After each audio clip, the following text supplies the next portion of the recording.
નમસ્કાર, આપ જોઈ રહ્યા છો સ્પાર્ક ટુડે ન્યૂઝ. પાદરા ખાતે શ્રી પાટડિયા હનુમાનજી મંદિર ખાતે નવગ્રહાત્મક નવકુંડાત્મક મહામારુતિ યજ્ઞનું આયોજન સાથે 5 દિવસીય ભવ્ય મહોત્સવ યોજાવાનો છે, જેને લઈને મંદિર પટાંગણમાં તડામાર તૈયારીઓ ચાલી રહી છે. 29 માર્ચથી 2 એપ્રિલ સુધી મહામારુતિ યજ્ઞ અને 3 એપ્રિલના રોજ ભવ્ય ભંડારો યોજાશે. 29 માર્ચે ભવ્ય કળશયાત્રા જે ગાયત્રી મંદિરથી નીકળશે અને પાતળિયા હનુમાન મંદિર યજ્ઞશાળા ખાતે જશે, જ્યાં અલગ અલગ ધાર્મિક પ્રવૃત્તિઓ થશે. મંદિર પરિસરમાં યોજાનાર આ મારુતિ યજ્ઞ, જેમાં 5 દિવસમાં અંદાજિત 136 દંપતી હવન સામગ્રીની આહુતિ આપી ધન્યતા અનુભવશે, આ યજ્ઞનો લાહવો લેશે. મધ્યપ્રદેશ રાજ્યમાંથી આવેલા 15થી વધુ વિદ્વાન બ્રાહ્મણો દ્વારા વૈદિક મંત્રોચ્ચાર સાથે આ મહાયજ્ઞ વિધિવત રીતે સંપન્ન કરાવવામાં આવશે. ઉલ્લેખનીય છે કે લગભગ 15 વર્ષ પછી પાટડિયા હનુમાન મંદિર પટાંગણમાં આ મહામારુતિ યજ્ઞનું આયોજન કરવામાં આવી રહ્યું છે, જેને લઈને ભક્તોમાં ભારે ઉત્સાહ છે અને માટે અહીં તડામાર તૈયારીઓ ચાલી રહી છે. પાતળિયા હનુમાનજી મહારાજ કી જય. પાતળિયા હનુમાનજી મંદિર ખાતે ફરી એક વખત ગુજરાતની ધરામાં છેલ્લા 500 વર્ષમાં જે યજ્ઞશાળા નથી થઈ તે પાતળિયા હનુમાનના આયોજકોએ 15 વર્ષમાં બીજી વાર કરી છે.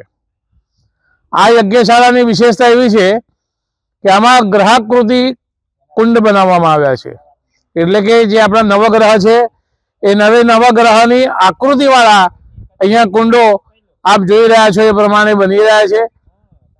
આ યજ્ઞની વિશેષતામાં એવું છે કે ગ્રહોના અધિપતિ એ શિવજી છે અને મહાદેવ હનુમાનજી એ શિવજીના 11મા રુદ્ર તરીકે આપણે જાણીએ છીએ.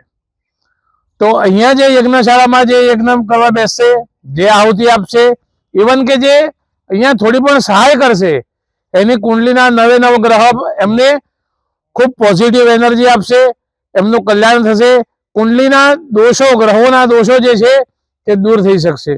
બીજી અને મહત્વની વસ્તુ, મેડિકલ એસ્ટ્રોલોજી અને આ યજ્ઞશાળાને જો હું કનેક્ટ કરું તો મેડિકલ એસ્ટ્રોલોજી એવું કહે છે કે જે કોઈને શરીરની અંદર રક્ત વિકારનો રોગ હોય, બ્લડ રિલેટેડ રોગ હોય, તો તેણે આ મંગળના કુંડ પાસે બેસવાનું, ત્રિકોણ કુંડ પાસે, અને ત્યાં આહુતિ આપવાની, એટલે એના જે રક્ત વિકારના રોગો છે તે દૂર થાય.